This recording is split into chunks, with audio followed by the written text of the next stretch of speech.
once you start selling on the internet, there's a lot of other things that come into play, distribution, and one thing that could catch you off guard is sales tax.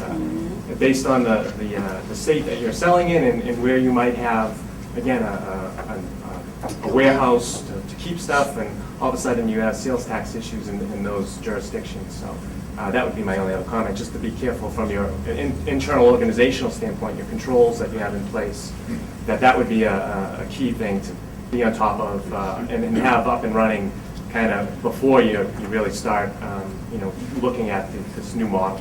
Is this a product that is sort of a one-off that I buy once, or is it something I must continue to buy so there's a continuous revenue stream? You know, when you look at change, everybody can change, but very few of us can sustain that change. So how does that play into the revenue stream for you? The argument that I constantly make is it has very little to do with nutrition and exercise and a substantial amount to do with psychology. But January 2nd, you go to the gym, it's packed, and on February 15th, it's empty. My obsession over the last 2 years has been to ask that question as many times as I can and to understand the psychological challenges that actually happen. Our existing world of exercise and fitness is a certain target demographic. There is another target demographic that may be part of the exercise and fitness world, but there's another part of the demographic that is not at that point yet. The question that would be asked is, what sort of resources do you need to move forward in the next and accomplish results in the next quarter and into the next year? The company is financially sound, so there's no, at this point, no need to have a fundraising strategy. The operation strategy is generating the cash flow the company needs. The organization has stabilized around the current sales model by upgrading the sales force to regain the retail chains that they had lost and stabilize that revenue stream. The sales expectation of revenue generation from the new business model is a year away, roughly. So the resource question is, who are the right players and what are the right partnerships that need to be brought in so that Fitness EM can step across the marketplace that exists today and create their new vision? I would suggest looking at what are the barriers to entry once you're up and running and others see what you're offering. Is that strong enough to give you some kind of protection? And I guess the final thing really is, are you looking to drive change, or are you looking to capitalize on change? You know, they are different things, and obviously you're passionate, and I think that's great, but it takes a lot of money to drive change, and it takes an awful lot of advertising and marketing and social media to build a brand if your part of that is to change me to do something that I know I should do, but I don't do.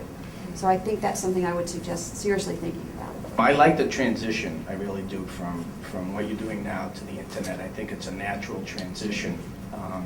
And I could be wrong, but I'm assuming when you're on the retail side that there's some seasonality to that business. Just like you had mentioned earlier, people are buying or joining gyms January, February, March. So I'm sure you see, Christmas time and earlier, probably some heavy orders coming in. I think if you go, through the internet, you're going to have more control on marketing your products year round, so that it probably in the long run should be able to generate some consistent, steady revenues, for 12 months. The only thing I'd caution you on probably is, the inventory levels that you now have to hold, as an internet, because you don't know what orders are going to come in. So you're going to have some inventory sitting there that's not sold, versus I'm sure with the retail side, you get orders on an annual or semi-annual basis, so you have an idea of what each store is going to need, and you have that manufactured and it's sitting in your warehouse.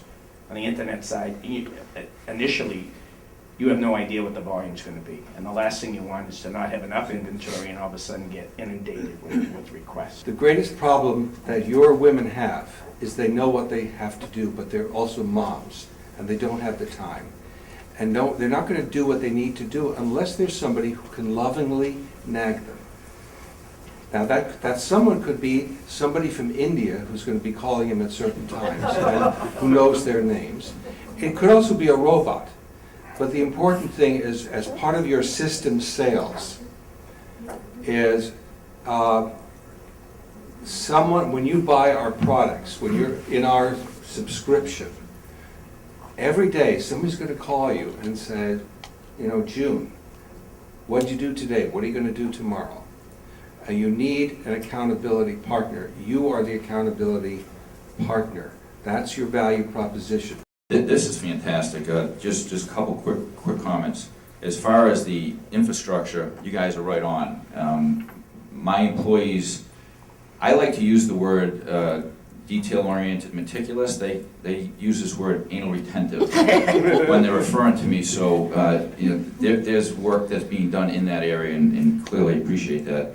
As far as the connection with the reputable resources, critical. We have a lot of work to do in that area as well. So when you go to the doctor and you're not, your numbers aren't quite right, the doctor pretty much comes to you and says, well, what do I do, doc? Well, you need to eat right and exercise.